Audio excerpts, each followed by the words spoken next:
E eu tô aqui com Givanildo Holanda Martins, que vai nos ajudar, nos explicar quais são os acessórios adequados para a prática da corrida. O que a gente tem que vestir, o tênis certo, o medidor de frequência cardíaca, não é isso mesmo, Givanildo? Sem dúvida, Cláudia. É importante, a gente falou muito sobre a corrida, sobre algumas contraindicações, sobre as orientações gerais.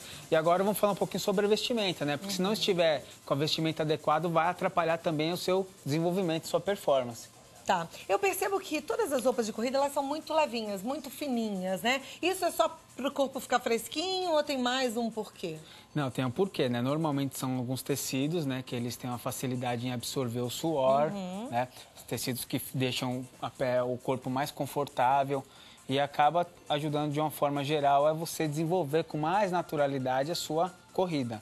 Perfeito. E aí você corre com mais conforto também, conforto, né? né? Então, menos você pode incômodo. correr à noite, por exemplo, no inverno, camiseta de manga longa, né? De manga aí longa. você pode, num lugar mais quente, colocar uma sem manga. Sem dúvida. Né? Ou com uma manguinha, mas sempre é legal optar por um tecido leve. Esse Sem chamado dúvida. de dry fit, que é esse tecido que respira, não é? Com certeza. E é interessante isso porque é comum as pessoas que começam, normalmente antes da corrida vêm a caminhada, né? Então, às vezes, a pessoa está um bom tempo caminhando e não tem muita noção que precisa de um traje adequado, né? Acaba usando uma roupa normal, até mesmo um tênis, que não é um dos mais adequados, né? E hoje em dia a gente tem muitos acessórios que incluem até tops específicos, sutiãs específicos para as mulheres que querem melhorar o seu desempenho. Porque você vai correr, você tem que ter uma sustentação adequada, né? Você tem que cuidar de todo, porque a corrida mexe com o corpo todo, não é isso? Sem dúvida. Então vamos falar de tênis aqui, porque eu acho que esse ponto é importante. Você falou que as pessoas... Deixa eu mudar de lugar, porque aí você pode explicar melhor.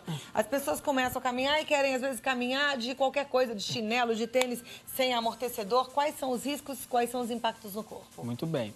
De forma geral, é interessante a gente falar aqui primeiro sobre a pisada, porque normalmente existem 3 tipos de pisadas, que é a neutra, que seria a pisada normal, a pisada supinada, quando o tornozelo ele desaba um pouco para o lado externo, tá certo? E a pisada pronada, quando o tornozelo ele desaba para o lado interno.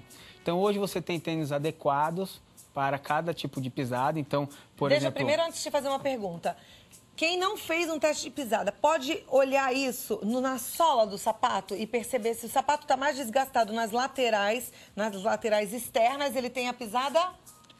Seria talvez ele pisa mais a assim, supinada. A supinada. Isso. Se está desgastado na parte interna, é porque ele usa mais a parte interna. Teoricamente seria a parte pronada. A pronada. Isso. Não existe uma regra nesse sentido, porque a pisada, ela depende muito de uma questão neuromotora de coordenação. Tem algumas pessoas que têm vícios. Então, ela tem até a pisada normal, mas a biomecânica da caminhada ou da corrida faz com que ela raspe ou desgaste alguma região mais do que outra. Então, não tem uma relação direta, por isso, para quem tem mais curiosidade no assunto, acho que necessita, procure fazer alguns testes específicos, são testes de pisada. Isso faz aonde? Olha, algumas lojas de esporte oferecem isso de forma gratuita, tem algumas clínicas de fisioterapia que podem fazer isso também de uma forma bem interessante. Então, é importante você procurar isso daí, porque, de repente, a sua melhora no desempenho, até um incômodo, uma dor que você possa ter no tornozelo ou no joelho, pode estar vindo por conta disso e você não sabe.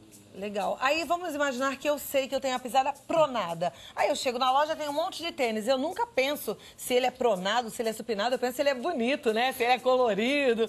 Como é que a gente escolhe tênis assim? Primeiro, na hora de escolher, é bom procurar alguma loja que seja mais especializada, que tenha experiência em vender tênis específicos para a corrida, tá? Porque já aconteceu isso, eu já vi gente que tinha pisada pronada, comprou para supinada. Então, porque foi exatamente isso, gostou. Mas isso é dito no tênis, em algum lugar? Essas lojas especializadas, elas têm essas informações. Então, por exemplo, o tênis pronado, que é esse tênis aqui em especial, ele está descrito lá na gôndola da loja que ele é pronado. Aqui está escrito Bipron. Isso. E se vocês forem perceber nessa região interna aqui, é muito comum dos tênis pronados, eles têm uma faixa de uma cor diferente, que é um material diferente que ele tem como possibilidade de corrigir aí essa pronação.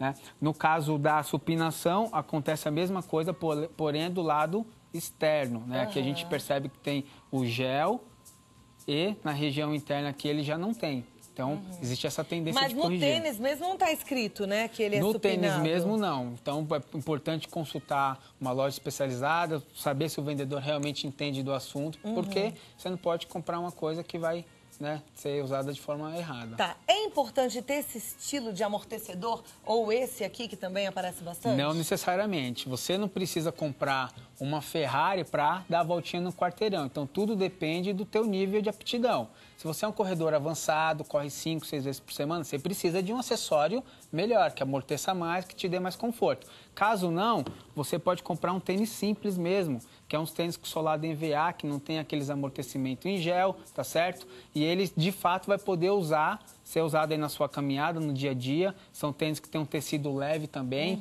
são tênis móveis, né, com mobilidade bem interessante. E você não precisa de investimento tão alto. Então, é importante pelo menos ter o mínimo, que é um pouquinho disso que a gente falou, para poder ter mais sucesso aí na sua atividade. É, porque assim, quando a gente olha esses tênis, a gente acha tudo bonito e tal, mas tem tênis que custa R$700, né? Então, é um investimento. Apesar do médico até ter falado, né? Corrida é um esporte democrático, todo mundo pode correr. Mas se você quiser um tênis top, é caro, né? Não é barato. E às vezes não precisa, né? Essa que é a grande questão. É legal saber que às vezes não precisa, porque às vezes a mãe é pega de surpresa e o filho fala assim, mãe, eu preciso de um tênis de R$700. Não é bem assim, então. Exatamente. Aí Agora, a gente tem esse aqui dá um conforto maior? Um tênis mais caro realmente é mais gostoso sem dúvida, com certeza. Quanto maior o investimento, maior o seu retorno, né? Isso é uma coisa que é uma regra geral para qualquer tipo de investimento.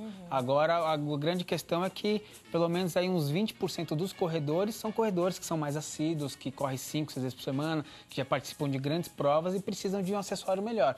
Inicialmente falando, para quem vai começar, compra um basiquinho que já está de bom tamanho. Show! Conversei com o Givanildo Holanda Matias, personal trainer, graduado em Educação Física, pós-graduado em Fisiologia do Exercício na USP. E ele é fundador e diretor-geral da Test Trainer, que é a primeira rede de franquias de personal trainer do país. Você pode entrar em contato no testtrainer.com.br ou no 0 Operadora 11 34 93 75 60. Quero agradecer a Decathlon, que ofereceu e forneceu essas peças para a gente mostrar aqui, para te explicar melhor como tudo isso funciona. Muito obrigada por ter vindo. Eu que agradeço. Até a próxima, sempre, Cláudia. viu? Até a Tchau, próxima. tchau.